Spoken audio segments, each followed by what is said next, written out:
Hello everybody, my name is Sally-Ann Spence and welcome to the Hills Quarry Product dig at Cerney Wick. Now we have an amazing dig going on here for 3 weeks and we have material from both the Jurassic and the Ice Age.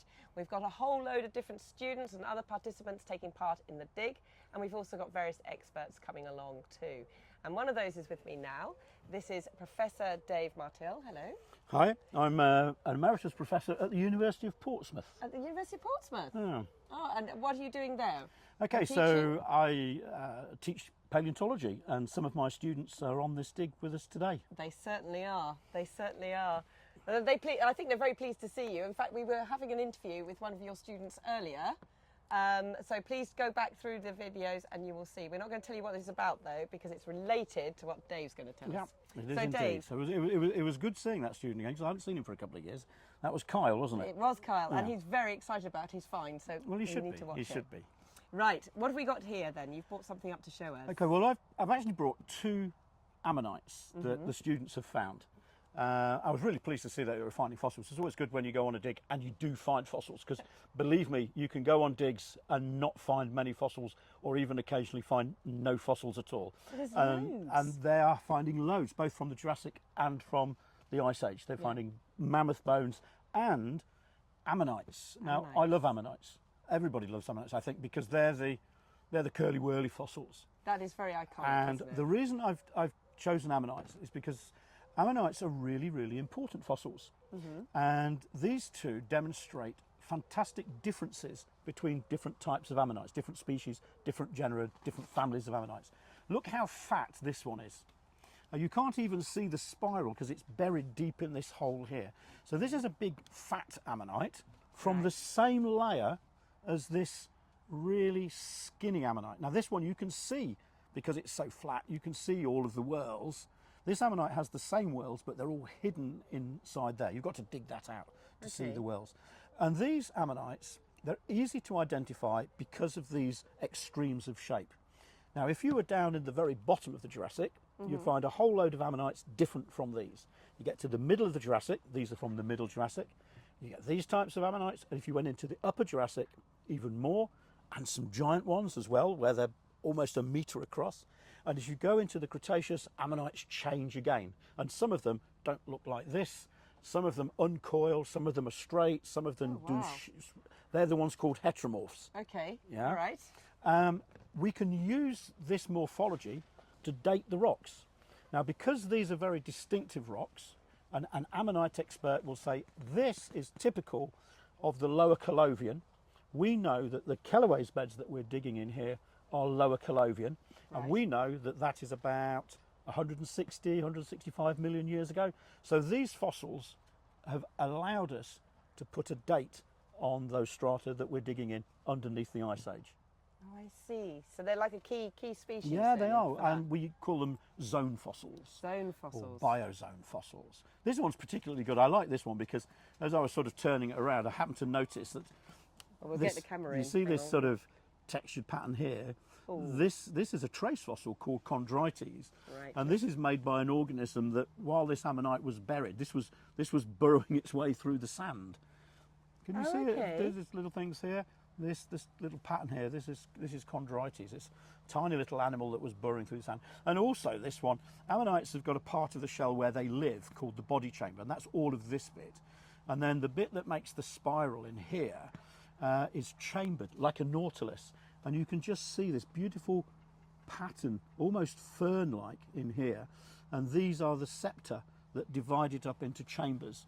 And that's what helps the ammonite rise and sink in the water column. So how does that work then? Well, So we've it's got- like a submarine, really. I mean, they have these chambers and they fill them with seawater, or they fill them with air. And at night time, when they go up to feed, they fill them all with air, and it rises up, and then they go feeding. And then, you know, in the morning, it's time to get away from the ichthyosaurs and the plesiosaurs, and they go and live at the bottom. And so we can just see those chambers on this one, but I don't think we can see them here because this one, it's got his shell preserved, and the chambers, you would see them underneath the shell. This bit is the body chamber, and I guess that where it's flat here, I think that that's probably the first septum, but because the shell is still here, you can't see that wavy pattern. But this one's lost its shell. You see the shell's all flaked away. A little bit of shell here, but just here you can see the pattern.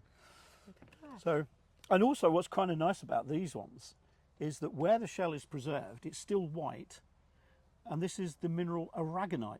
Ammonites make their shell out of aragonite, so do snails, but bivalves, some bivalve shells use aragonite, some use calcite. So the reason that we've been finding lots of fossil oysters here is they make their shell out of calcite, and calcite really preserves very easily, aragonite less so. But because we've got good preservation here, we're getting aragonite as well. So what about the soft body parts then of an ammonite? Do we have those fossilised anywhere? Do we know what they really were like? We don't fully understand the biology of ammonites. We know that they are related to octopus and to squid, animals like that. They're called cephalopods. But for some bizarre reason, we never ever find the soft tissues of the ammonite. So compared to all other cephalopods, they should have tentacles. Right. We've never ever found fossil ammonites with impressions of the tentacles, despite finding them in some of the best deposits. We have preserved in some places, like in Lebanon, octopus has no hard parts except for some jaws. We have complete fossils of octopus with their tentacles, with all of their little suckers on and everything.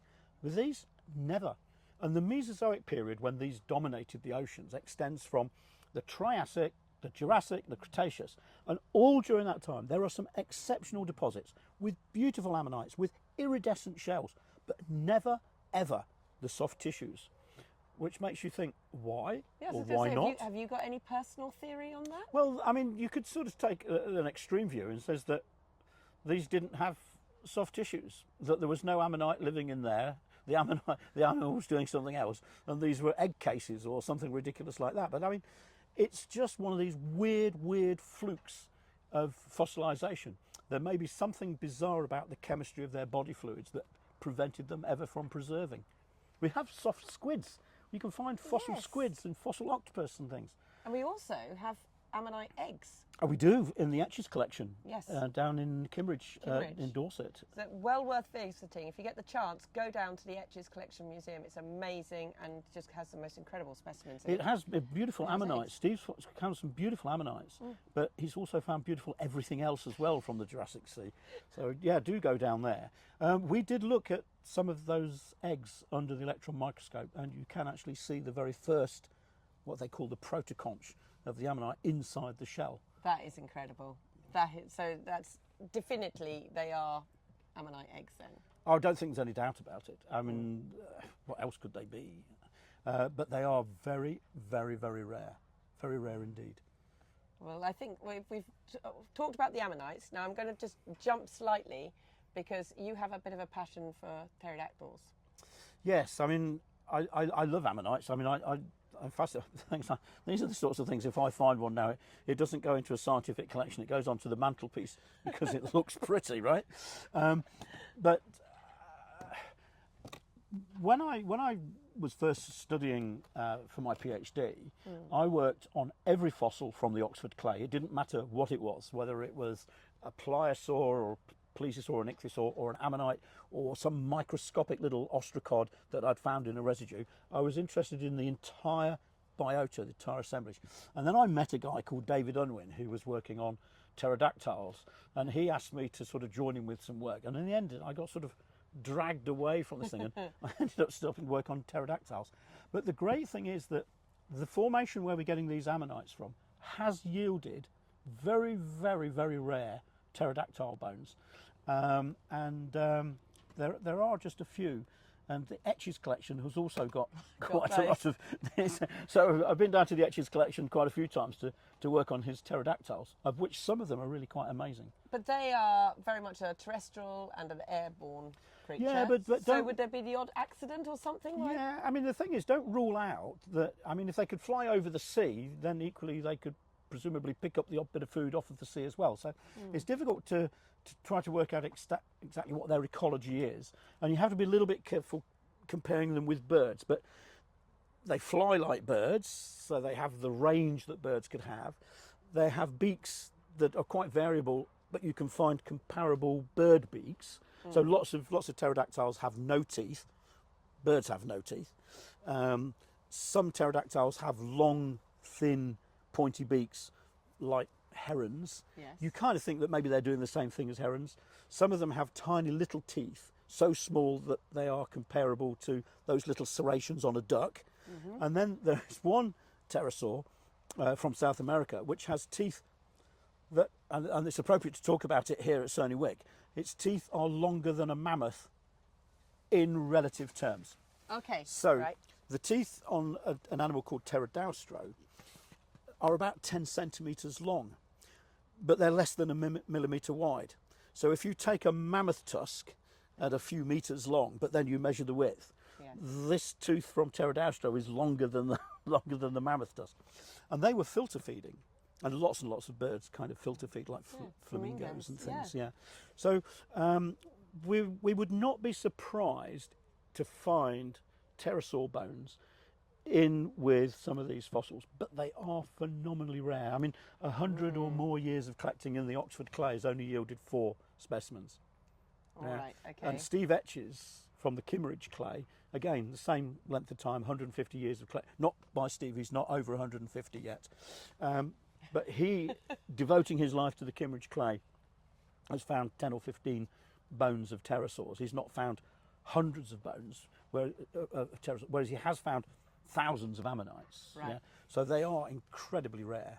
Well, we were talking earlier on, and Dave was telling me about some fossils where pterosaurs have died in really quite unfortunate circumstances. Yeah, Can you tell us about those? Yeah, of Because course. that's fascinating. The thing is that this is an event that presumably happened every single day throughout the Mesozoic. So a pterosaur's flying over the sea, it sees a fish, it dives down, it goes and gets the fish.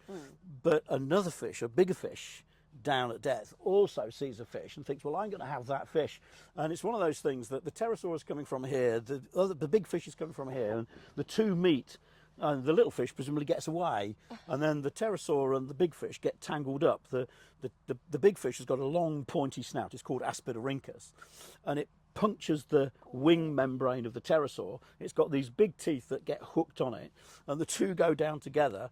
The pterosaur presumably just simply drowns, and then the fish can't feed because it's got a pterosaur wrapped around its beak. It's been swimming along like this with this pterosaur streaming back here, and eventually it dies too. Now this is a rare event, yeah? But if you think that every single day for hundreds of millions of years They were out there this event has to happen, and it happens sufficiently that it's now been found 3 times. Oh, really? On the Solnhofen limestone of Germany, there are 3 occurrences of a pterodactyl being tangled up with an Aspidorhynchus fish. It's really quite a spectacular fossil as well. Wow. So, you know, That's a very unfortunate moment. But to have that fossilised is incredible. it's a very, very rare event, but it's what we call smoking gun evidence. Right. Yes, it proves that these things happen. There's the fossil. And it's very, very beautiful when you see such a fossil. It really is. Well, I think that's fascinating. Well, Dave, thank you so much for telling us about the ammonites, the Kelloways, and also the pterodactyls. Well, thank you for inviting me. It's been a pretty good day today. It's not bad, is it? I mean, what do you think? Dr. Neville Hollingworth and Sally Hollingworth have obviously been the organisers behind you know, this. I've known Neville for donkey's years. I mean, seriously, a very, very long time. It probably is getting on for 30 years. And I've known for Sally for a long time as well. And I can remember Neville and I collecting from some of these gravel pits many, many years ago. And we were digging ammonites, and Neville was finding mammoths then. And Neville even found dinosaurs in some of the clays down here. He's the sort of guy who'd find a fossil in an igneous rock, is Neville. He's got the eye and the nose for it. But it's been brilliant. And what's great, the students just loving it, and they're finding stuff. Today we've found some mammoth bones and loads of ammonites as well. That's just amazing. There's a lot of different species coming out as well. Yeah, so I've seen, just looking through the collected material, I've seen 6 or 7 different species of ammonite just today. Yeah, that is phenomenal. It's telling us an awful lot about the ecology and Yeah, the ecosystem. yeah. isn't it? Even if you don't know much about the ecology of ammonites, they're telling you a lot about exactly the age, and I think probably a little bit about the water depth. These things only like deep water. So the Jurassic here was pretty deep water, not the shallow. The Cotswolds is famous for shallow water limestones, those beautiful buildings made of these limestones, warm, honey-coloured limestones. Well, they are all very shallow. Think of the Bahamas or the Florida Keys, where you could walk out in the water waist height for miles. Well, that was the Middle Jurassic, platform of Oxfordshire and the North Cotswolds. But just after that, the whole of the ground went down, or the sea level went up, or both, and the whole of the area was just flooded and it became deep ocean. That's when the ammonites came in, and that's what we're finding here at Cerney Wick. Because an ammonite like that would need a decent column of water around. Well, yeah, and I think that from some of the work that we've done on the geochemistry of the very, very microscopic growth layers in these, we think that these migrated from deep water in the daytime to shallow surface water at night, like Nautilus does today. So they hide from the pliosaurs and the ichthyosaurs at great depth, and then they come up to the surface, and presumably it's a bit too dark for the pliosaurs to feed on them then. So they think that they have these diurnal migrations from deep water to the surface water. So possibly a plankton feeder then? Well, who knows? Yeah. Who knows? I mean, we've not really found anything substantial in terms of what their stomach contents are. I imagine that they would eat anything that they could get their hands on, their tentacles on. Absolutely. Well, thank you so much, Dave. Really, really appreciate that. Do come and watch more and more of our videos. They are going up live as well as we progress through the dig. It is a 3-week dig, and we are closing the week 1. We're almost at the end of week 1. So keep watching, and the hashtag is TUSForce.